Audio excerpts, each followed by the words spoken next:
For our main assignment this week, we are tackling putting all of these pieces together that you've been working on throughout the previous 3 weeks. We're going to put them all together with your literature review and tweak them all a little bit with a little bit of content tweaks and formatting tweaks and turn it into a research proposal. And so not a whole lot of writing is going to happen this week other than proofreading and changing a couple sentences within your research proposal.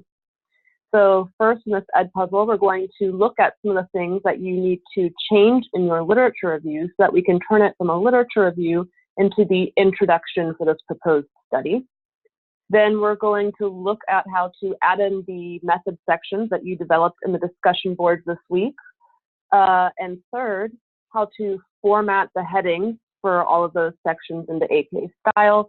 And then we will look at the grading rubric and talk briefly about using Turnitin to check your paraphrasing for your method section. So your literature review has all of the components there that it needs to make a really solid introduction. But we did write the literature review to be a standalone review of the research on its own, not to introduce a study that you're wanting to run. And so there's a few things that we need to change in the literature review to turn it into a now introduction. The first thing you need to change, most likely, is your title. Depending on your title, your study is going to be slightly different than what the title for your literature review was. And so you just need to come up with a new title. You need to come up with a title for the study that you're proposing and wanting to run. It's going to be similar, probably, to the content that was in your literature review title, since you're looking within the same domain and the same area of research, but now you're looking at something very specific. And so you need to come up with a new title, and you need to change it in all of the places that it occurs in the literature review. And so let's go ahead and screen share the literature, an example literature review, to see where we might need to change a title. So here is what, if you took your methods courses with me, your literature review is looking like at this moment. So we have a title page where we have the old lit review title, and you also have the title per APA style as the header on the first page of text. So the title is up here as well. You'll also see that an abbreviated title is up here in the running head. And so we need to come up with a new title and change that specific title both in this place and here. And then if necessary, you might need to come up with a new running head depending on how your title changed from what the title used to be in the lit review. So if I'm going to change the title of this lit review into a study, let's say that my proposed study now wants to look at the use of an online positive behavior intervention in elementary school population.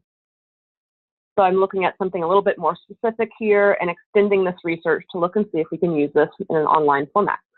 So let's say I'm going to call this study now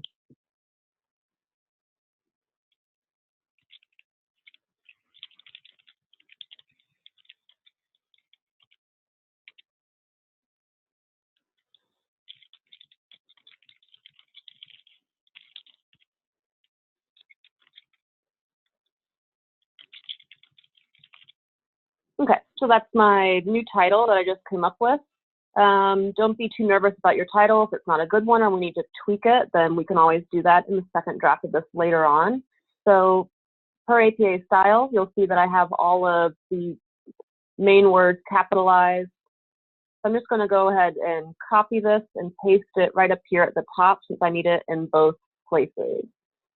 Again, just the same formatting. It's at the very top of the page before the first line of text with the big words, main words capitalized.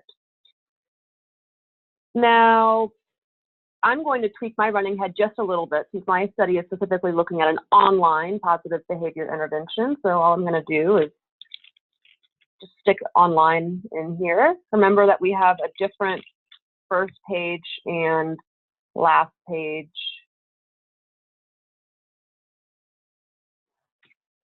of text. And if you don't remember how to do this formatting for the running head, I'll go ahead and show you again because it's something tricky in Microsoft Word. So the first page of text has this running head that actually says running head, and then all of the other pages of text are only going to have what the running head title actually is with the page number. And so to do that, I have to put the running head all in capitalized with the page number next to it. Going to make it all right aligned, and then all I do to get the running head on the left and keep the page number on the right is I put my cursor in between it, and I'm going to press tab, and it's going to tab the running head text over. Okay, so that's that. I've changed the title of my paper both here and here, and that's the only places that that title really occurs in your literature review. If in your specific literature review, for whatever reason, it occurs in more places, then of course, change it in all instances that you have it in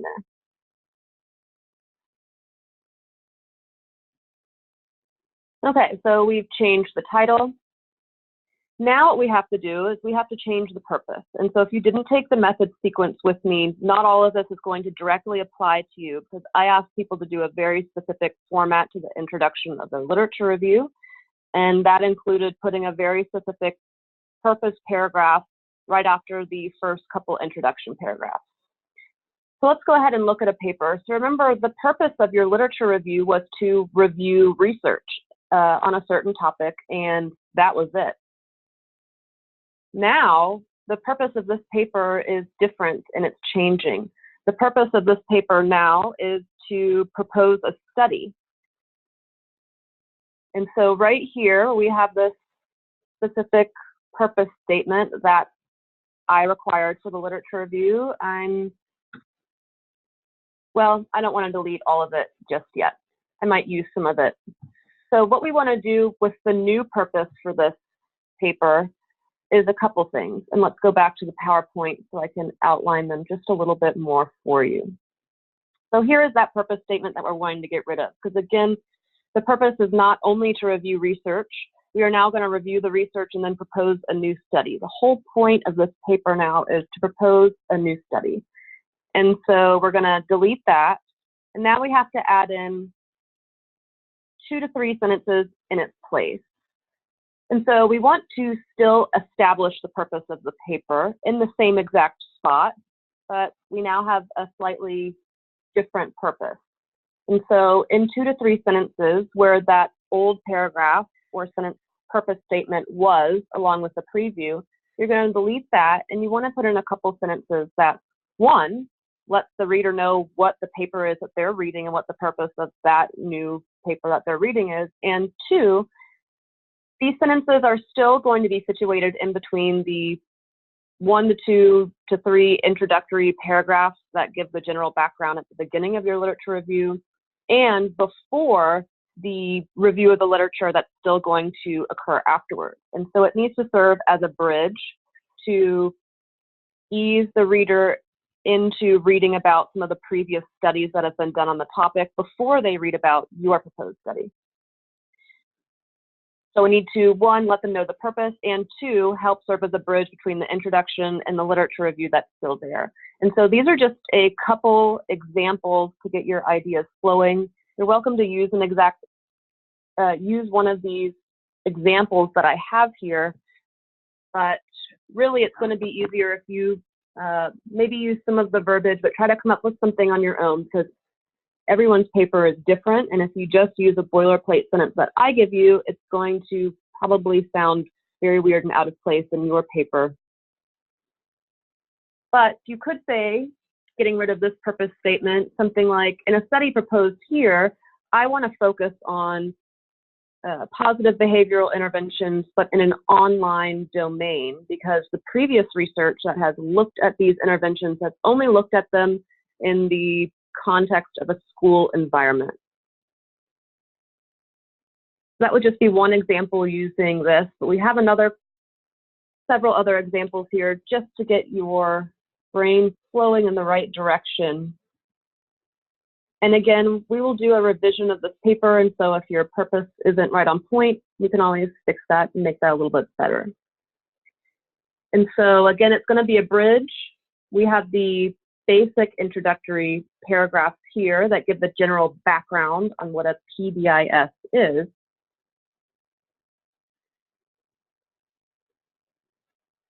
And so I'm going to just, as an example here, go ahead and write a quick purpose statement that's in the context of this paper. Okay, so remember this paper, literature review, is looking at these school interventions. This paper looks at research that investigates them both in classrooms and in other school places like cafeterias and gym class and recess and stuff like that.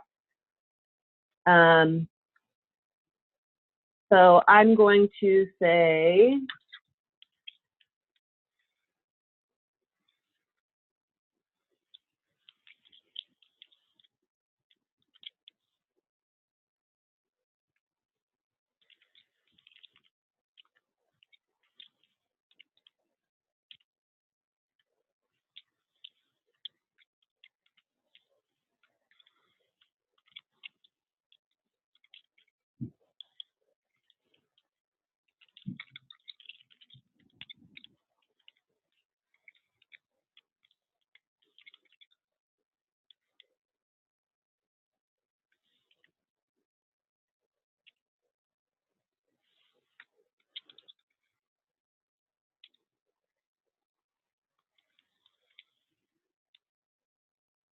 okay, so I'm letting them know that I'm proposing a study here. I'm giving them a general idea of what my study is.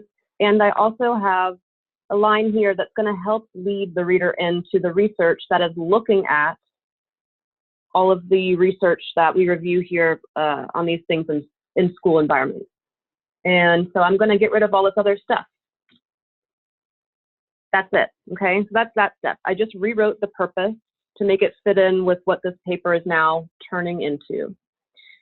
I want to make clear what you don't want to do is take the purpose from that we wrote in the first discussion board, the purpose statement that is followed by your research questions, hypotheses, and implications. You do not want to put that here. That more specific purpose is going to come, as you'll see, at the end of the literature review as an introduction to your study methods, okay? You don't want to use the same sentence twice, but what you want to do here is just let them know generally what this paper is doing. I don't have my research question here. I don't have the very specific purpose of my paper, but I just give a general purpose of this overall proposal, the study, and then help segue into the research that comes afterwards. So we've now changed two things in the literature review. You've changed your title in all the instances that it occurs. And I've also changed the purpose so that we're no longer telling them that the purpose is simply just to review research. Now what else? Well, if you did methods with me, you've got subsections that helped organize your literature review into multiple different subsections of body. And so to make things easier for you, we're just going to get rid of them, since we'll have some more headings coming that we're going to put in when we insert our method sections. And so this is a really easy step. You literally just have to go and delete them and keep all the text in paragraph form that was there the same. So I have one of my subheadings here. I'm just going to delete it and make sure that my paragraphs are just normal spacing over. I think we probably have another one right here.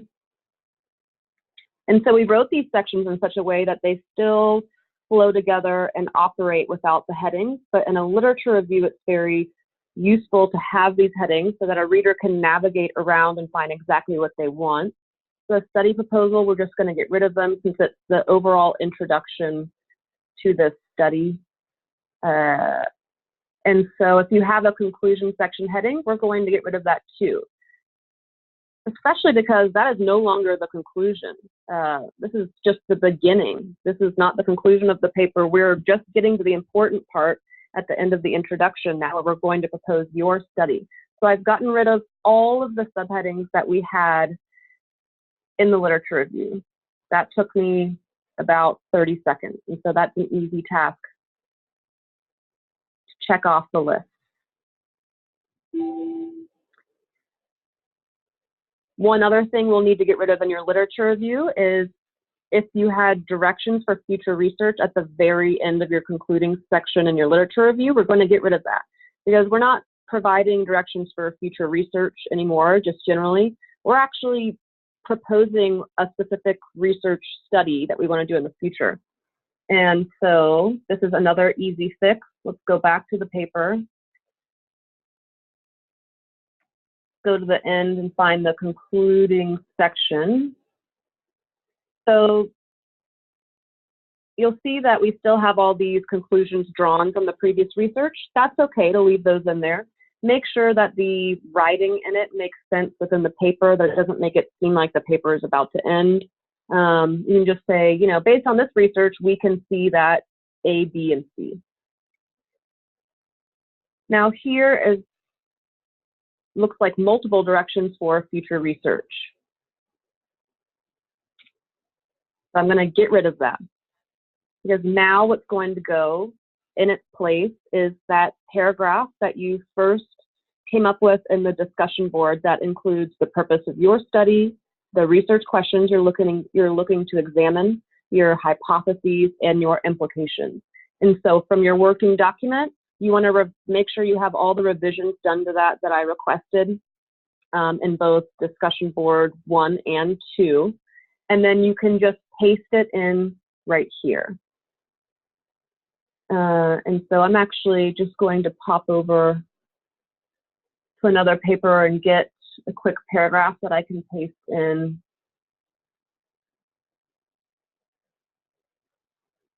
For demonstration's sake.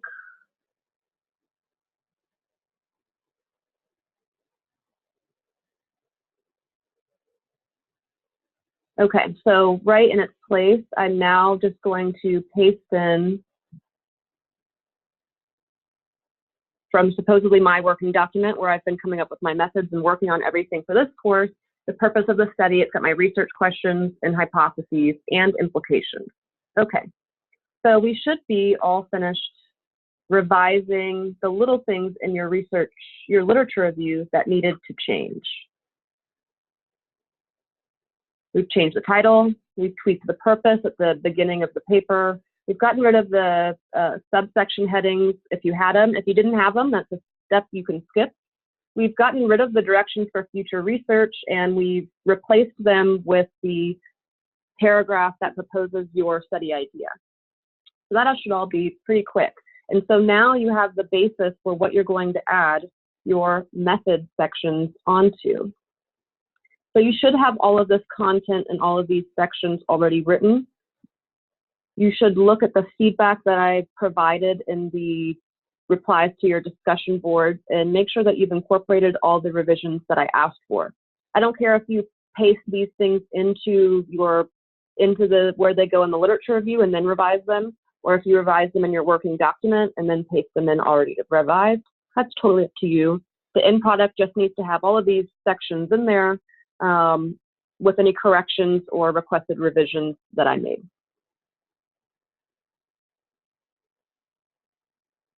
So all of these 5 sections that we've been working on are going to occur right after the last paragraph that you just pasted into the introduction and before your reference list. So at any type of APA style document, that reference list is still going to be last. And so all this stuff needs to go after the introduction, before the reference list. So let's go now look at a sample proposal to see what all of this formatting and the end product is going to look like. So here's the purpose of the study that I just pasted in there. Now we have some headings to put in and the actual content from the sections that you drafted and revised. And so the first thing that you're going to put in is this heading for the method section. And so it's not methods, it's just one method. And so it's going to be a bolded heading with a capital M, and it's centered, as you can see. It's just one double space down from the very end of the introduction, okay? So this is the whole, what used to be the literature review. It just occurs right after, not on a new, doesn't have any extra spaces, it's not on a new page, it's just one tab down. Then after the methods header, you're going to put the participants header, and notice the difference in formatting here. The participants header is left aligned. The first letter is still capitalized and it's still bolded. The text in the content for your participant section is going to be on the next line down with an indent, okay? So you essentially can just look at this example that's in the module and model it. So you have all of the content from your participants section. Everything is still, the text is still regular APA formatting, 12-point, double space, Times New Roman, 1-inch margins, all the same formatting from before.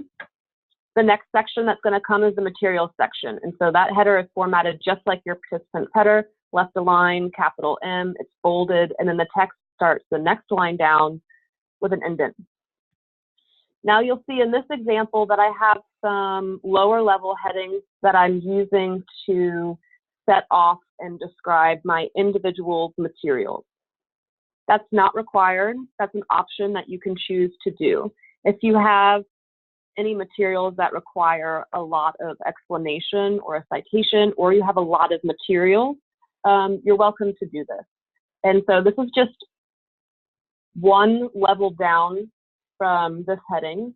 You'll notice it's indented this time, and it has a period, and then the text starts afterwards. So again, this is an option that you can utilize. It's totally up to you, and it's not required. One of the things I want to point out before we move forward looking at the rest of the headings is, please, for the love of God, do not use these preset headings in Microsoft Word. It's going to make your life really, really difficult, and they're not set for APA style. So APA style has its own level headings. This is level 2, 3, 4, etc. The numbers to you don't really matter, but do not use any of this. If you hear me or see me talk about a level of heading, I'm not referring to any of this. Don't use them. Okay, after the material section, we have the procedure section, and that design section was in the wrong place. I'm going to put it in the right place while we're here. So I'm done with all my materials. The next thing is the procedure. And so the procedure heading is exactly the same as the participants and the materials. Okay, left align, first letter capitalized, text occurs on the next line down with an indent. The next section that's going to come is the design section. And again, same exact level heading. And then the text happens on the next line down in a paragraph. Now, where things get different is the analysis section. It's a larger level heading. The analysis, once we actually run this study and we get results, the analysis and results section are just a big new section in the paper.